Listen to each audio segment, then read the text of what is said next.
nice big well, that's what chart we there. follow. I mean, it's incredible. Every single morning, there's just like There's something else. hundreds of charts that I Oh, that show follow. up. Yeah. No. Well, some show up, but others, on Bloomberg, I just have a whole bunch that I follow just to see what's going on in the world of finance. And so I have to remember to bring them with me once in a while. Exactly. I feel like So we got a lot to cover today. Today's finance topic day. Oops. So I'm here with Xavier. We're thankfully not on camera while we fix our chairs and get everything going. But it's a great day. It's a beautiful morning. A little chilly, but that's just a great. It's been like that though, but then it warms up and then it cools down. It's just perfect though. Mm-hmm. I mean, at lunchtime it's like nice and warm. It's been very warm. The fact that they changed the hour, I realized the other day. The fact they changed the hour, right? It means it gets warm a little earlier because I realized that before, like around noon, sometimes still be nippy, but now it's like you go out and it's like, hey, this is like perfect walking That's weather. true. Because now noon is basically 1 o'clock, right? Yeah. for the time being. Until it gets colder. You mean. Until it gets cold again. It'll happen. It'll That's happen. just Winter is on its way. yeah. That's just the way it goes. Yeah. Exactly. But there's a lot of beautiful things to do, so it's a great time. It's a great time of year. beautiful Yeah. This is the Although the leaves didn't change color that much this year. I mean, that's my opinion. There's still time. Oh, there's still time. Okay. Yeah, still time. It's November.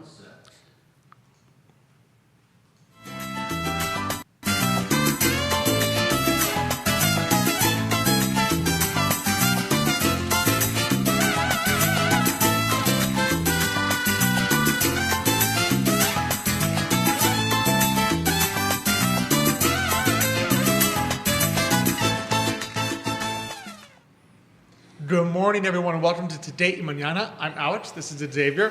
We're very excited to have you joining us on a beautiful morning here in Charlottesville, Virginia. It is there's lots of beautiful leaves on the trees, even if there's less than Xavier would have wanted. Nuts on the floor, pecans on the There's floor, pecans on the there's floor, walnuts on the leaves floor, all kinds of things. There's lots of things, lots of enjoyable The things. squirrels are busy, I can tell you that Squirrels much. are very They're busy. up and down. With their acorns. They are very busy. Yeah, this that's time the of word I year. was looking for before, acorns. There's acorns Instead of, everywhere.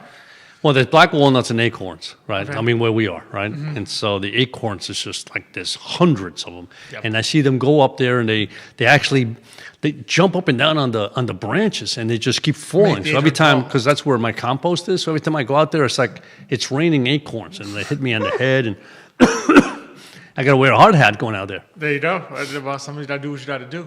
But it is this weather. It's a beautiful time to grab your café con leche, get into a cozy absolutely. place, and watch some Today y Mañana. Absolutely. Because we've got finance topic, Yes. multiple finance topics. When we have a finance show, we have many. Well, when you and I start talking, we could just kind of go from one to the other. No, what I'm saying is that when we've got guests, you get a finance topic. Right, On a right. day like today, you get a whole finance show. You That's get right. multiple topics all in one shot.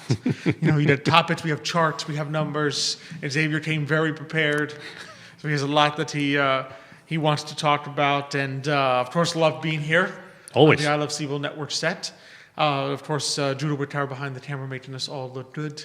Thanks to Emergent Financial Services, our presenter, and our fantastic partners, Matias Yon Realty, Forward Adelante. So we appreciate everyone. All the partners and all the viewers too. And all the viewers. Be sure to send us and any if they have any questions, comments, let us know. Yeah. Let us know.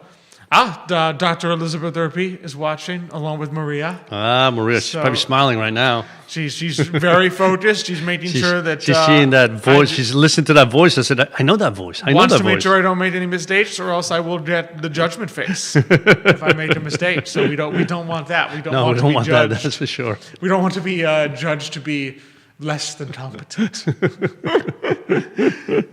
So but it's wonderful to be here in honor of Michael. UVA football still doing well. Yes, they really are. I mean, they've been a pleasant surprise, at least from my perspective. Tell me about it. I would have settled for 6 wins. Yeah. And instead we're 8-1 and the season's not over yet. I know. Well, there's a few important games coming down. You just know that what's going to happen is we're going to go into the last game of the season against don't say Virginia that. Tech. Yeah, don't and say if we win the game, we go to the ACC championship game, and if we lose, we don't. And you just know, it. You know that in a year in which Tech is not very good and we are very good. Not very good as is being Well, complimentary. I think they've won their last 2 games. Oh, have they? Okay. Yeah, so they're not like awful. I mean, they're bad enough that they fired their coach, but they're not Yeah. like the worst team ever. Yeah. But you just know that in a year in which otherwise that game will be meaningless, things will transpire such that game will be the difference between going to the ACC championship or not. You just Well, know it. it's a rivalry, and you get up for it. I remember. Yeah. So when I went to Xavier High School, our nemesis or our rival was it, was Fordham? Fordham, right? And every Christmas, I mean, every Thanksgiving Day, we had the football game, right? So we'd go there to different places. But one time we went to Fordham, and this is literally my first year at Xavier. And our team was supposed to be better. We lose. The following year, our team was like lousy, right? Go to Thanksgiving game. They were supposed to beat us, and we beat them. So it's just, you just never know. I mean, you're disappointed because when your team is good, you think you're going to win. Yeah. But there's just that game is completely Just different. whatever's worse, that game is their season. That's right. Like exactly. let's face it, Virginia Tech is not going anywhere this year, right? That their season, whether it's a good or bad season, will be determined by whether or not they beat us in that game. Exactly. Whereas UVA is going to have the pressure of, man, if we win this game, we might go to the ACC championship Yeah. game. Yeah. You know? Well, hopefully, because they still got to play with Duke and. Oh, so that's what I'm telling you. I just know that. You know that's going to happen. Well, I'm pretty sure if we were to win the next 2 games, that last game would not matter. Yeah. But we will probably lose to Duke or something, beat Wake, lose to Duke, and therefore the last game will matter. I guess. I think if we beat Duke and Wake Forest, I don't think it will matter because we'll have no ACC losses. Okay. And so I don't think it would matter whether or not we lose to Tech. I don't think anyone would be able to catch us at that point. Yeah. But it would matter for it would other matter reasons. if we lose a different game. It's like, oh no, it doesn't matter. And you just know it. You know it. But at least an 8-1 season so far is. It's been no matter wonderful. what, it's Yeah. going to be their best season in a decade. Yeah, no, it's been a great season. It So really it's has been been. enjoyable. By the skin of their teeth, but still Yeah. enjoyable. Well, listen, I mean, look at Georgia. That's what I keep saying. I see Georgia, and it's Their like, team's winning by the skin of their teeth. they keep winning these miracle Yeah. games at the end. And Yeah. I mean, I guess that, listen, you need to learn how to win sometimes, Yeah. right? And that's Well, important. sometimes you do win the miracle games, and then you crush everybody in the playoffs. Yeah, So you gotta. That's why you play the game, see what happens. exactly. Yeah. So that was good. Yeah, so it's good. I had to That's throw what I that said. in there because if Michael had been on with me, I know he would have. Oh, he would have loved to He would have talk talked about about that. it. He Yeah. would have talked about it. Alrighty, so that brings us to our Topics. topics Yeah. for the day. And I think you wanted to start with. I don't know just some numbers you've been seeing and things that have come up. I know, obviously, Michael and I talked a little bit about Federal Reserve lowering interest rates last time around. Right. Now we just got, I think ADP was a little higher than expected. We're not going to get non-farm payrolls or GDP for a while. So all we have is the Atlanta Fed's GDP predictor for our third quarter. Because due to the shutdown, we're not going to get that official number for a little bit. Right. Yeah. And I think the third quarter is looking very, very good right now, right? It's the fourth quarter. The fourth quarter is going to be the challenge because with the government shutdown, that obviously puts... Which government spending's in GDP. Exactly, yeah. Even though I think Nicholas would strongly argue that it shouldn't be. I think most people would agree with that, yeah. But it is in GDP. Because So the only way they spend is with your money and my money, Well, yeah, exactly. It's an easily controllable factor, right? Yeah. Okay, I want GDP to go up, spend more money. I want GDP to go down, spend less money. Yeah, exactly. That usually And is that's what not you're trying something to you want measure. to happen. Yeah, you want to measure what the economy is doing, not what you can what levers you can control. But yeah, fourth quarter probably we'll see some government spending down, obviously. Yes, for sure. So that may impact the number, but at least right now, Atlanta's Fed is predicting a 4% for the third quarter. For third quarter, yeah, and that is a very good number. Yeah, that's a very good number. I think the challenge that I see going forward, right, and it's mostly from a perspective of the markets. I mean, the markets has just been extremely strong, right, and you always sit there and go, because we've begun to expect that the markets seem to go up forever until they just crash, right? I mean, if you look at the last 10 years, that seems to be the case. You don't have markets that are, I can't remember last time the S&P was just up 5 or 6%. It just seemed very high, or boom, they just crashed, right?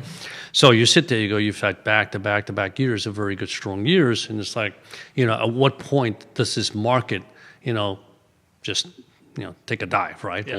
Or something happens, and it's the black swan events that really are get you nervous, right?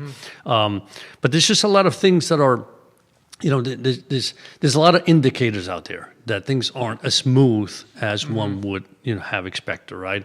And one of the numbers, for example, that I saw, and this is literally over the last 3 years, that about 10% of the top 10% of households spend 50% represent 50% of spending, 50% right? Of consumer spending. And that's a huge number, right? So in other words, if you think about it, yes, every time the stock market is up really, really well, right? The top 10% said, hey, I just made another 10, 15, 20% in my funds, right?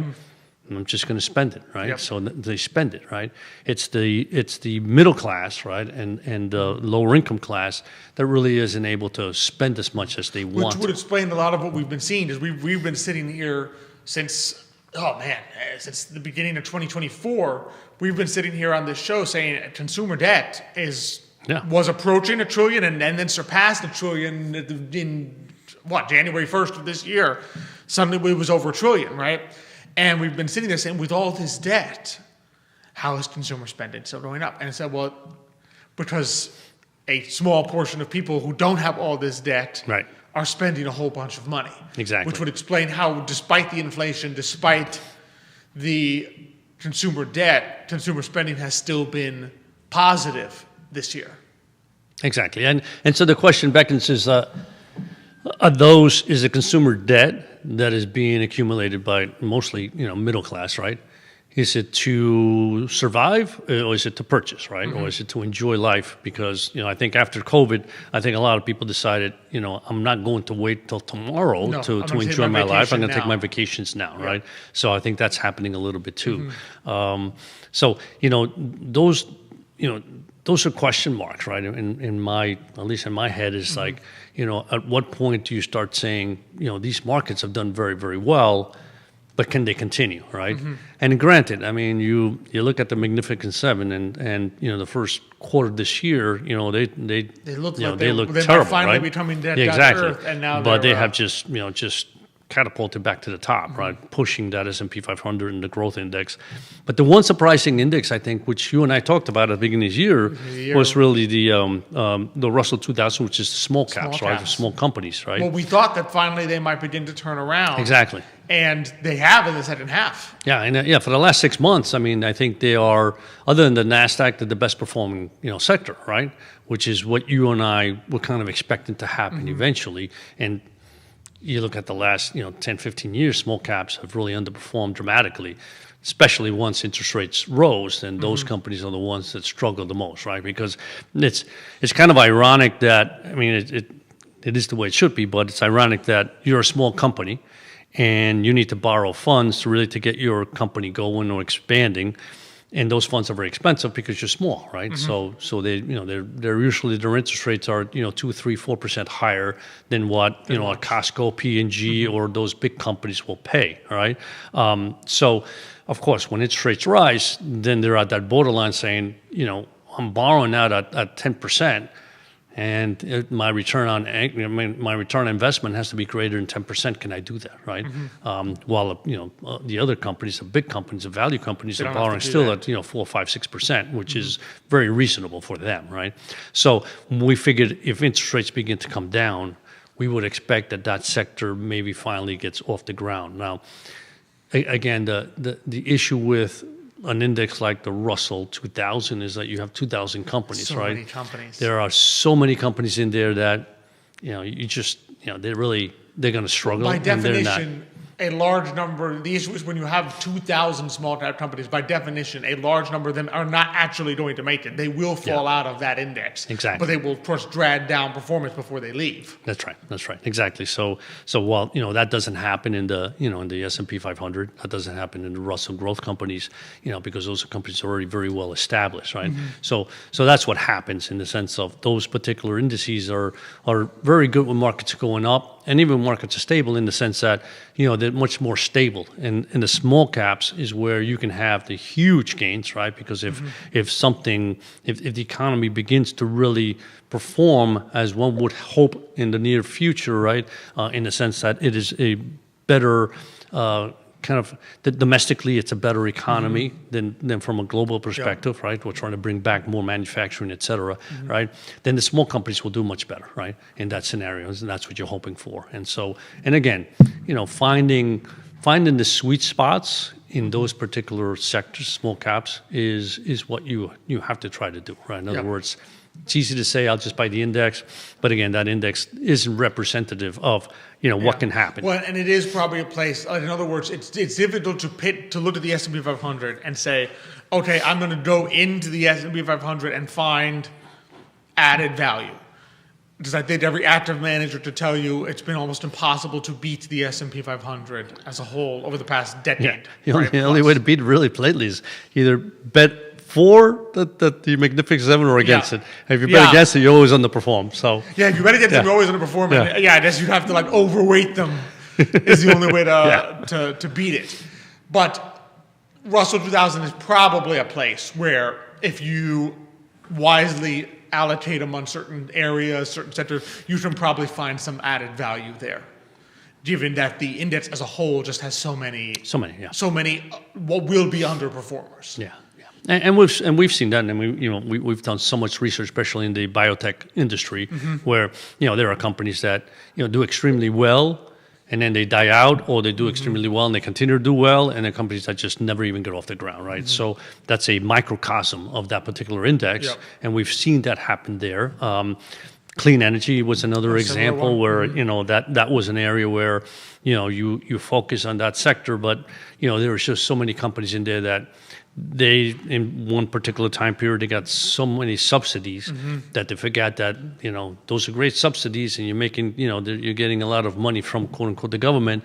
You have to find but eventually you got to turn a profit. You have to create a product that people want, right? The problem is not only do they so the issue is they didn't just underperform.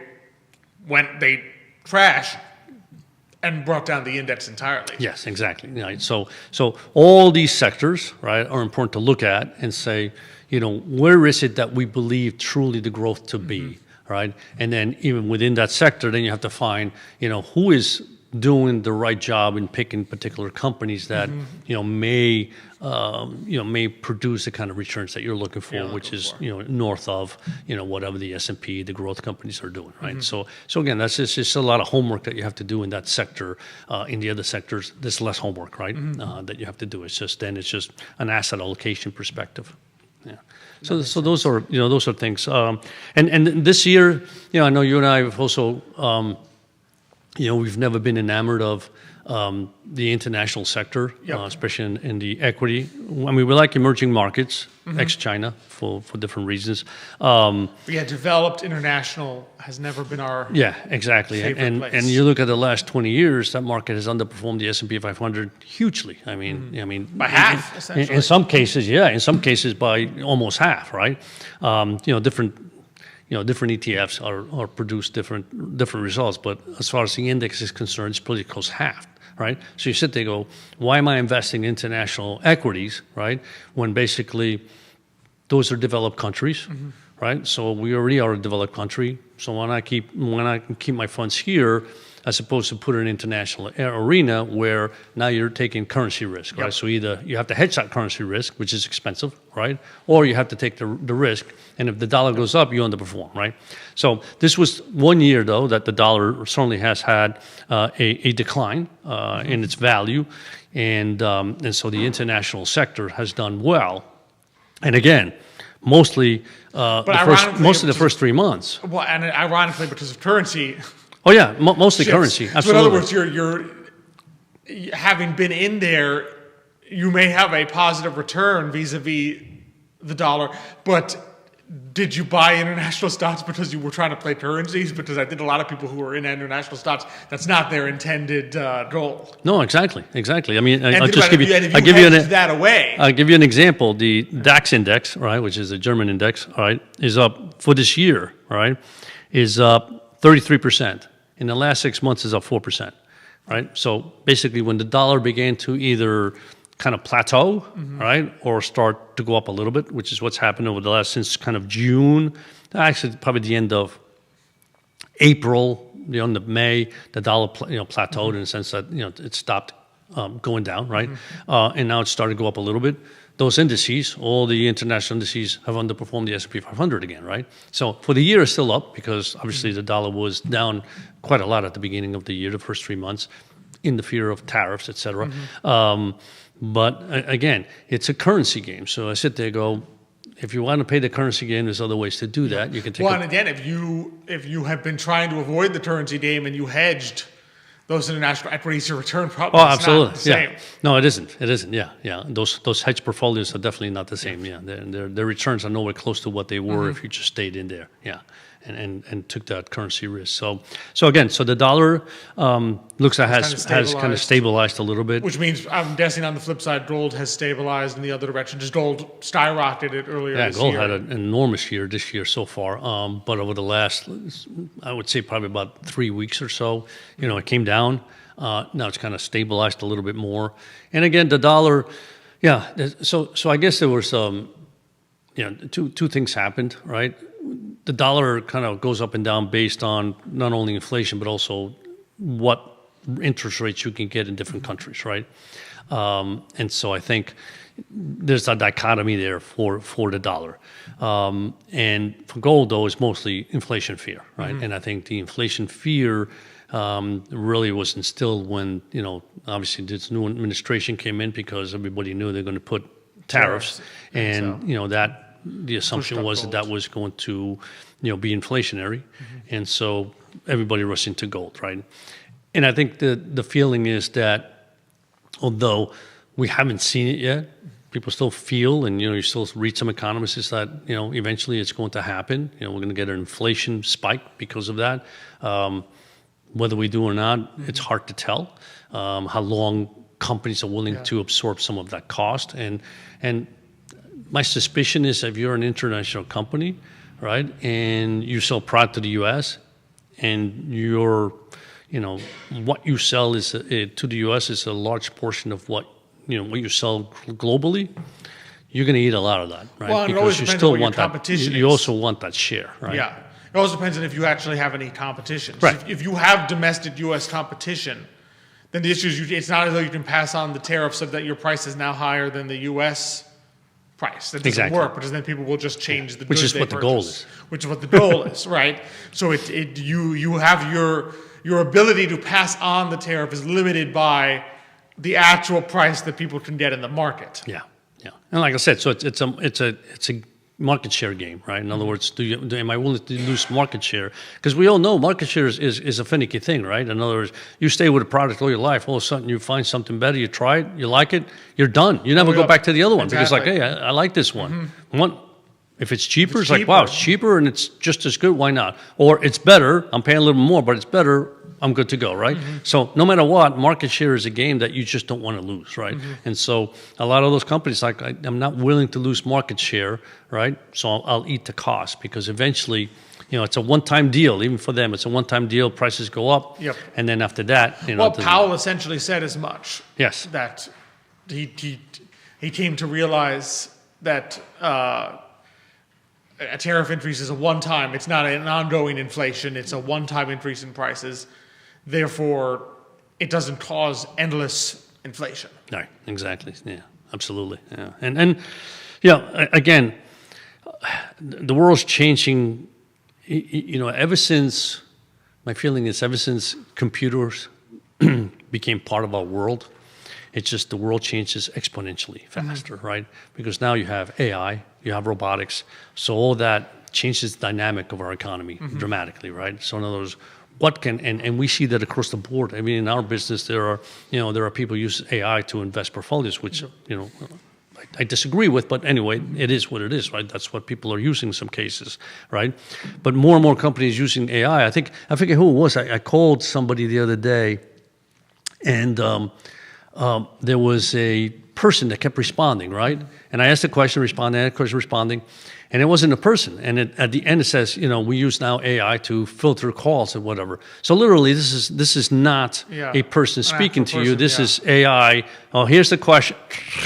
as the answer, Yep. right? But you never get to ask the precise questions. Like, yeah, that's a simple question. My question is much deeper than that. I just got to get to a person, right? Exactly. So I got to go through a 15-minute, 20-minute phone call talking to an AI person so I can get to a real person and say, I have a simple question, but you know what? For some reason, the AI wasn't Doesn't really understand it. answering the simple question. It kept like one of Going in those circles. Yeah, exactly, infinity circle, right? But that is helping certainly many companies, right? So you don't have a person there answering the phone anymore. You have AI, right? So that's a lot cheaper, right? Robotics, same thing. I mean, in some cases, robots can work 24 hours a day. They don't need healthcare. So there's an area where if it's a situation where it's, screwing a bolt into a car, day in, day out, and, every 5 minutes, a robot's doing it, right? Robot breaks, you fix them, put them back together, good to go, right? So again, there's a lot of changes going on in our economy, right? Which means that going forward, how do we make sure that some of these jobs that used to be there, right, are no longer there? How do we deploy those particular people to have other jobs, right? Exactly. So I think that's going to be important and critical. Yeah, it's one of the big changes. You even think about something like coding and so forth. Yeah. A lot of people came out of school with coding degrees and it's like, well, if AI can code, I know. then what are you there unless you go work for the AI company? That's right. Yeah. To begin with. Yeah. But it just transforms a lot of how we do things. And again, that's what industrial revolutions do, right? A whole bunch of jobs disappear, and the question is what shows up that you didn't think of right now. Exactly. So I think we're undergoing that at the same time that we have kind of a little bit of mixed signals as far as the economy goes, right? You have inflation that obviously is no longer at 9%, 6%. I mean, we're hovering between 2 and 3, right? So, and that's not going to go negative. I think that's something we've been repeating for like.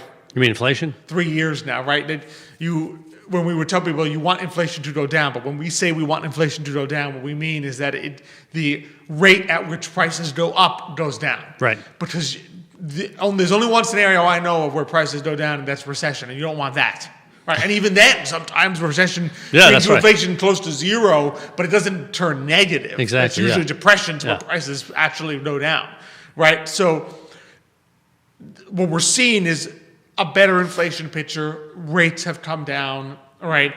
GDP, at least for the third quarter, is looking pretty good. Stock market has done well. But then you have here these kind of tailwinds, well, headwinds, I should say, of debt. How sustainable is consumer spending, actually, which is 70% of the economy, right?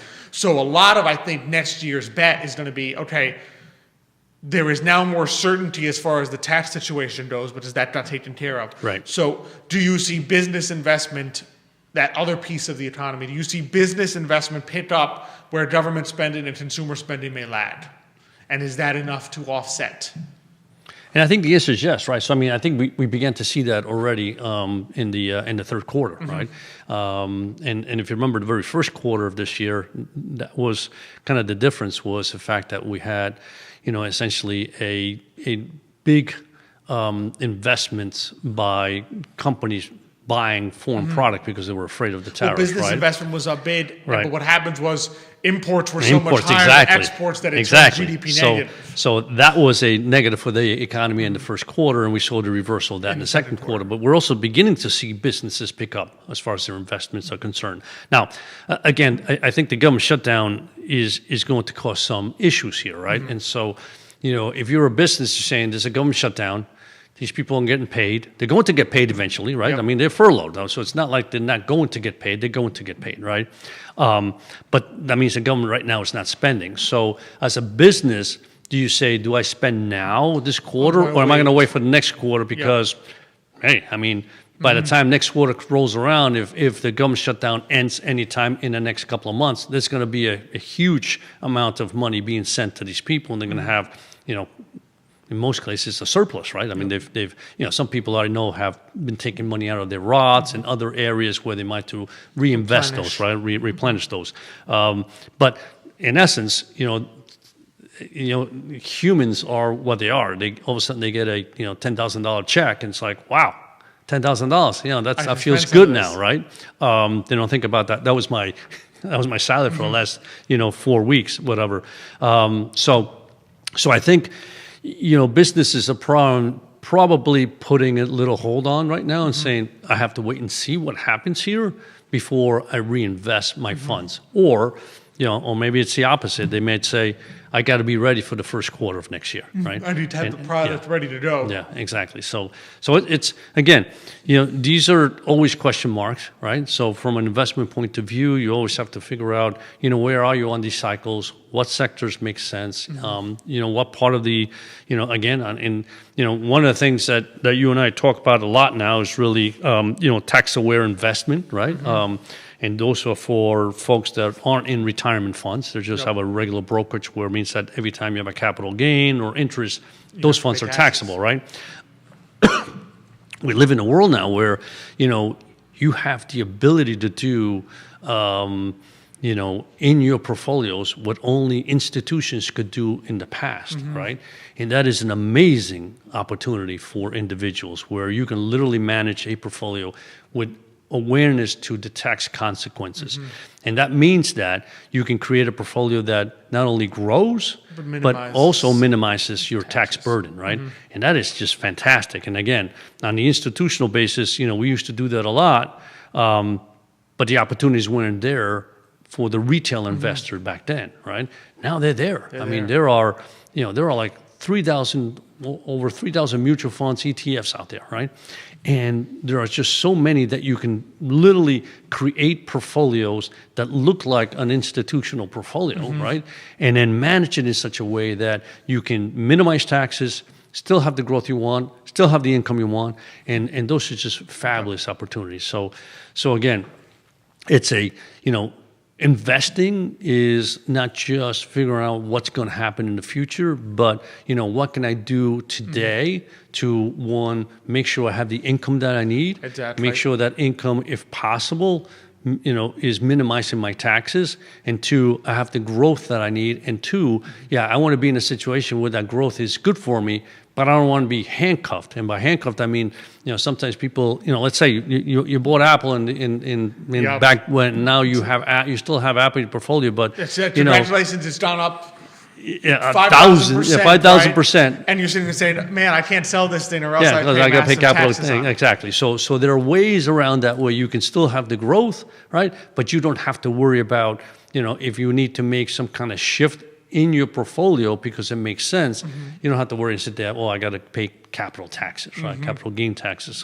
So again, these, in some cases, right, you have, I guess, again, the computer, the opportunities have changed the way the economies work, so you have to pay attention to that, but it also has helped the investor, right? And it certainly has helped registered investment advisors help our clients to be able to do more, because we can really sit down with our clients and try to figure out what is your goal with these funds, what are you trying to accomplish. Well, and that's what people need to comprehend. There's so much more that goes into a portfolio construction at this point than merely guessing which direction the market is going to go, or what's going to go up, or what's going to go down. In other words, so much of it is, okay, how do I put together the income that you need in such a way that it's not, I haven't put it together in such a way that you need the market to go up to attain this income. No, you can construct it in such a way that, okay, this is what you're going to get, right? And there may be small fluctuations, but you're not, the entirety of the performance that a certain person needs is not coming from a guess as to what direction the economy or interest rates are going. It's coming from putting the right pieces in place such that this is what's being generated from a mathematical standpoint, this is what you need, and the goal is kind of to eliminate the need to worry about those fluctuations, eliminate the need for the market to go up in order to actually attain your goals. Exactly, and that's the key word. It's you don't need the market to go up to be able to achieve your particular goals, right? In other words, what is it that you need on a monthly basis, quarterly basis, yearly basis, or I mean, certainly if you're young, you might say, no, I don't really think I need this, right? Because I'm already doing well with my retirements. this I want to invest in such a way that hopefully I don't need it, but if I do, I want to make sure that I haven't lost money, right? So again, there are different reasons to create, particular strategies for portfolios, but my point is that, there's just so many opportunities, so many ways of doing that in today's environment for registered investment advisors that, it's just a whole different game. It's a whole different opportunity that we certainly take advantage for our clients, and I think most registered investment advisors probably do the same. And this is what I was talking about AI. In other words, an AI portfolio doesn't sit there and try to figure out specifics with their clients, saying this is what I need, this is what I'm looking for, but I also may need this, or I may want it for that. And so how do you create a portfolio in that situation, right? Because you're no longer looking backwards. The problem with AI is it looks backwards. What did well in the past? Okay, let's go ahead and do that, right? Well, no, that's not the key. The key is, what is it that we're trying to achieve? Where are we in today's market? What looks attractive? What doesn't look attractive? What is going to provide the yield that we need? And that's what we need to invest in right now, going forward, to achieve the goals that the particular client's looking for, right? And so, we've had clients, just for fun, that they've plugged basics about their situation into like ChatGPT and some of these AIs, and they've gotten back absurd answers that even they are like, I don't think that's the right portfolio. I mean, exactly. I can't see how that would fit my needs. Because again, it's you need both the backwards looking, right? Because it's not like you and I don't say, okay, what happened last time this happened, what happened to it, right. But also that forward thinking to be able to say, okay, for all right, I know what happened in the past, but I also can see how it's different this time. And B, to be able to say, okay, but my client's particular needs are A, B, C, D, but also this might happen, but also that might happen, but also they may need this in 6 months. And there's so many pieces that go into that you need to be able to put them all together. And computers are just not at that point yet. Exactly. Yeah. So I mean, so again, it's, these are, the charts, everything that I run, they're just, I like to look at them because, and again, markets don't go up steady over time, right? No. And one of the things that, one of the areas, for example, when you think about taxes, right, and investment in opportunities, the fixed income market is a greater opportunity than the equity market when it comes to tax loss harvesting, to a certain respect, right? And the difference is that also in the equity market, you can have markets continue to go up, just basically 1 year and the next year and the next year. So you sit there, you go, there's no pullback, right? I mean, you could do a great tax loss harvesting team. You have all these different sectors. You've split it all up. You've got all these different companies. If every single one of them goes up for the next 2 years, there's no tax loss. Yeah. But I mean, just relationship-wise, right? In other words, we always look at the asset allocation, and again, we look at small caps, mid caps, value, growth, whatever, right? In different sectors, try to see what's going on, right? But nothing says that tech can't go up this year and next year and the following year and the following year. So you sit there. And they're all kind of positively correlated. There really is no sector of the stock market you're like, oh yeah, if this one goes up, that one has to go down. Well, no. Exactly. Yeah. Every sector of the S&P 500 can go up at the same time. Absolutely. While bonds are mathematics. So basically, there is no way that a particular sector in the bond market can continue to go up forever, right? Mm-hmm. So in other words, and just make it simple. You take AAA corporate bonds, right? Let's say they're trading at 5%, and treasuries are trading at 4.7%, right? Mm-hmm. So you got a little advantage. Well, there isn't a time eventually where AAA corporate bonds can trade at 3%, because you're sitting there going, wait a minute, a corporate bond's at 3%, but a treasury is at 4.75%. Who would buy a riskier security? The moment the corporate bond, because as people buy the corporate bond, right, the interest rate comes down. The moment that corporate bond hits the same interest rate as the treasury, that's it. Right. I mean, you'd have to be a little crazy to be like, oh yeah, I'm going to buy this riskier bond and get less return. Yeah, exactly. So basically, since bonds are mathematics, right? The opportunities to shift from one particular sector area of the bond market, maturity, risk profile in the sense of credit quality, which is now available to you, right? Municipals, right? Municipals versus treasuries, municipal versus corporate bonds. All those numbers, all those statistics are there now that you can say, it's time to get out of munis and buy corporate bonds, or it's time to get out of corporate bonds, buy munis. So there's just so many opportunities out there from a bond perspective, a fixed income perspective, that you also it's have the easier. interesting income versus return dichotomy. Yes. Because if you have bond funds that pay out large quantities of income, they also may appear to have a price loss, right? So you sit there and say, okay, well, I got 10% from this bond. Its price went down 2%. So I got 8. Right. But when I sell that thing, I have a 2% realized loss. Exactly. Which I can now use to offset a different strategy, which I need to get out of. Exactly. Get out of. Yes. Yeah. So you do things because there is a difference. There is a distinction there, which is different than stocks. Because let's face it, with bonds, most of your return is probably going to come from income. Coupon, yeah. The coupon is the majority of your return. Exactly. With stocks, a dividend is always going to be the minority of your return. That's right. Stocks pay such small dividends, you're never going to sit there. Only in a down year would, or something. But like in other words, in any given year, think about what's the S&P 500 up this year? It's the S&P 500 is up 16% this year. So think about it. With a 3% dividend rate, 3 out of 16, which is not even 3 anymore. It's not even 3 anymore. That was being generous. Yes. In other words, by far the majority of your return, most of the time, is going to be the price Absolutely. change. Exactly. So, but bonds is different. So you could actually have a positive return with a negative capital gain. Correct.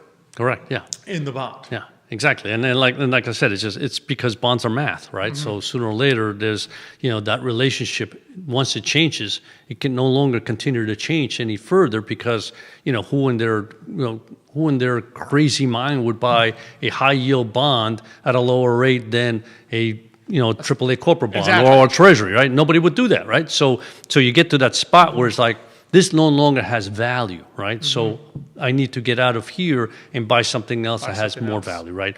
So the opportunity to make these kind of shifts in fixed income is greater than it is in the stock market, because the stock market is not quote unquote mathematical in the sense that something can go up forever. Right? Nothing says that it has to stop going up, right?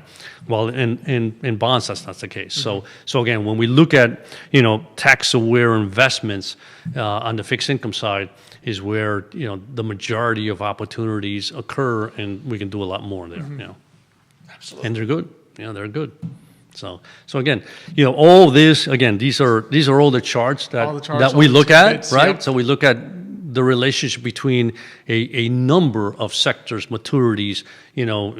Same thing in the equity side, just to see what that relationship looks like, and is it meaningful, right? Again, on the bond side, it's mathematics, so it's easy. On the equity side, we sit there and go, is this real? Is it going to continue? Those are more challenging because it's not a known factor. It's, what do you think is going to happen? What is happening? What made this sector move so quickly, so fast? Is it what somebody said? Was it a piece of research? Or is it the economy changing, right? So all that goes into making a decision as to what sector in the equity market makes some sense, and will it continue to make sense, right? So this is a lot that goes on. So that's what makes my job fun. Yeah, and that's our run through for a lot of the news. That's been a lot of the numbers that've been out there. Just maybe giving people an idea how those numbers react to. So a lot of times you're like, okay, there's all these economic numbers, there's all these things, there's all these markets. How does that impact my 401k? Well, this is how. Yeah, exactly. Right, all these pieces filter down into your actual 401k and make up what the return will eventually be. And so you can, and it's far more than just, okay, did the market go up or down? Right. Predicting there's a thing in markets called translation risk. And translation risk is the risk that you predict what's going to happen correctly, but don't actually make any money off it. And that's the key, because predicting what's going to happen is not sufficient. Yeah, you have to act on it, right? You have to act on it, and in such a way that you did it correctly. Because you could sit there and say, AI is going to go up. AI is going to go up. And there's these 3 AI companies, I'm going to buy them, right? Well, if you picked the 3 losers and the other 40 AI companies went up, you had big translation risk. your risk materialized. You had the right idea, but you didn't actually make any money off it. Yeah. And so that's a key piece of how you construct something. Is you just predicting what's going to happen is not sufficient to make money. It's how do I design this in such a way that it works for the person I'm designing the portfolio for. That's very good. No, and that is true. That's true because, that happens. I think that happens to everybody in their lives. I mean, at least in our business, where you feel strongly about something, but then you don't do anything about it. And then you kick yourself. It's like, I did all the research and I knew it was going to happen, but yet I didn't do anything about it. Why was that, right? Because I think it's human nature always to second guess yourself. Yep. But sometimes you just have to say, if you do the work, if you put in the work, there's a difference between having a gut feel. Yep. Oh, my gut feel is that this is going to happen. Well, that's great. That's casino playing, right? Yep. That's just, my gut feel is that I'm going to roll a 7, or a roll an 11, whatever that number is supposed to be, right? But in the fixed income world, in the investment world, that's not good enough. You got to do the work, the research, and then if the numbers show that that's what you think is going to happen, go ahead. It doesn't mean it will, but you've done the research, and at least you have a rationale as to why you did what you did, and that's all you can do, right? Because we all know things don't always happen the way you expect them to happen, and that's just part of life. But at least if you did the work, it's better than if you didn't do the work and say, I thought the stock was going to go up, and boy, it really didn't go up. Yeah. What made you think that? It's how I got to feel. That's not a good reason. That's not good. Yeah. No client would say that. That's the best reason I've heard so far. Great job, Xavier. So yeah, but you're right. And I remember that happening when I worked in Wall Street. I was traveling. And we had put a position to where we were long the long bond, right, in the futures market. And I was at a conference, and I called the person that was kind of backing me up, and I said, "Get rid of the futures because it's like we've done well. Just get rid of it." Okay. So I go back to the office, and I see the position. I said, "I told you to get rid of it." He says, "Yeah, but you didn't call back to confirm." I said, "Never in my life did I call back ever to confirm it. If I tell you something, you got to do it." He says, "Yeah, but I was really nervous because it's a big position." I said, "You should be nervous not doing what I told you to do." Yeah, exactly. So that was one of those things where it's like, I cannot believe that this didn't happen. It's just literally the next or 2 days, the market just went down. And I'm saying, yes. And then I go back to the office, like, we just lost a lot of money in this futures contract, So I wasn't very happy. But, that's the problem is, translation risk. Sometimes, exactly. Right idea doesn't happen. People get nervous, and it's like, But yeah, that's important. It's important to act on your work, the work that you did. Established Exactly. Yeah. Absolutely. So there was just I don't know we got time. Just one little thing, right? Absolutely, So we got time. Only because this is this to me is, and we talked a little bit about it in the car, right? So I had read this. It says that the average reading and math scores of American high school seniors fell to their lowest levels in 2 decades in 2024, right? And you and I, thought about that. That was what generation is this seniors? Yeah, that's the COVID kind of era, right? But one of the things that I worry about is the education of our country. We spend a lot of money, but we don't seem to be getting the results. And that's not good. And again, don't want to blame everything on phones, but I just think that in today's world, people spend a lot more time on their phones looking up quick information but not learning. They did a brain scan recently on people that began to use AI to write their emails, or like their things. Oh, yeah. Where in other words, you plugged a couple prompts, say AI write me this, telling this person that, and it does it for it. And I guess they had these people in a study and they did a little brain scan on it. They realized that their brain function was declining. In other words, having this thing do stuff for you actually was making you less able to then eventually do it for yourself if you needed to. Yeah. And you just see the ways in which lower attention spans, immediate information, having AI give you the answer when you type it in on Doodle instead of having to actually do the research yourself. The problem is not only do you become more reliant on these things, but your ability to do it itself declines because the brain is a muscle. So if you stop using it. Yeah. And it's funny. So I was at a conference call 3 weeks ago with a client and somebody that does research for them, right? And they were saying that so many of the people that were in my client's position, right, now use, GPT or whatever AI to write their investment policies, right? Wow. And I'm sitting there and saying, the issue with that, listen, most investment policies are very similar for a lot of these particular places, right? However, in writing an investment policy, the whole point of it is saying, is this, first of all, can we invest in this based on, the city's guidelines, the county's guidelines, the state guidelines, whatever guidelines, right? And two, what is the risk reward for our portfolio? Is that something that we're willing to do? Can somebody give me that idea, right? So by the time you finish investing, like you said, you've used your brain to try to find out, is this the right way to do it? Why is it? In the process of writing it is when you change your mind. You start writing your investment policy. This is this guy's policy. Let me put it here. And you're like, I don't think that fits. And then before you know it, your investment policy looks different than the one you were going to write in the first place. And I was talking about this with an English major recently. I said, because a lot of kids and some professors are not minded anymore if the kids use ChatGPT to help them write the essay. Wow. Right? They give you give the idea and the prompt, and then it spits out nicely worded version of your idea. And I said, the problem with that, though, is how many of us have been there, right? You start to, here's my essay idea, I'm going to write it. You get the writer's block, you're thinking of what to do. And before you know it, you're like, this idea is not that great. I think what I really want to say is this. Right. And your final essay topic is not the topic you started out with. So what happens? You got changed and your ideas changed in the process of actually having to write the thing. Exactly. Well, if you just give it to the ChatGPT and it writes the essay for you, that never happens. Yeah. So you're going to end up with your original idea. And if your original idea wasn't very good, well, guess what? The AI doesn't say, I'm not going to write this essay for you because this idea is not very good. Right? It's just going to spit out whatever garbage you gave it. It's going to spit garbage in, garbage out. Exactly. Right? Absolutely. It's going to be well worded, nicely written garbage, but it's going to spit out the same thing. So the problem is you're the one who's losing. Yes. Like the essay that the professor gets may be better than what you could have written yourself, but you just lost out because your brain, instead of learning how to change its mind and maybe come up with this other idea, never happened. Exactly. The idea of thinking and analyzing declines. And so you no longer have that ability. Your ability to do it. Yeah. Think about it. If instead of me riding a bike every day, the machine started riding the bike for me. I sit on the bike and I press a button and now it does it. Well, guess what? And in 20 years, my leg strength is going to be a lot less. Exactly. My bike ride's going to look just as good. I'm going to cover just as many miles, right?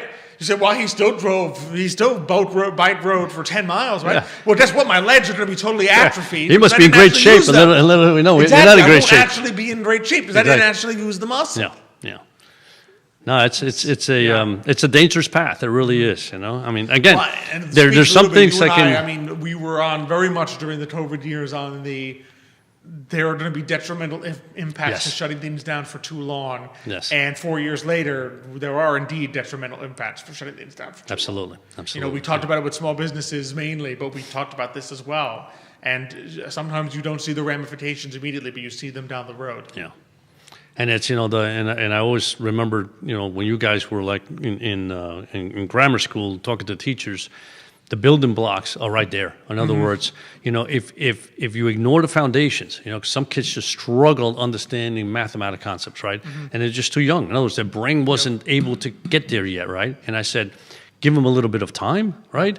And you see how, boom, the light goes off, right? And that's the thing. If you ignore the foundation, they just keep going. It's like a house. Don't put a foundation out, but keep going up, and sooner or later it collapses, right? Yeah. So we'll see what so that's it. That was just, I read that and I said, that's not good. Yeah, we'll have to keep an eye on that. Yeah. For long term, that's what it factors into your long term economic growth. Can you put a number on it? No.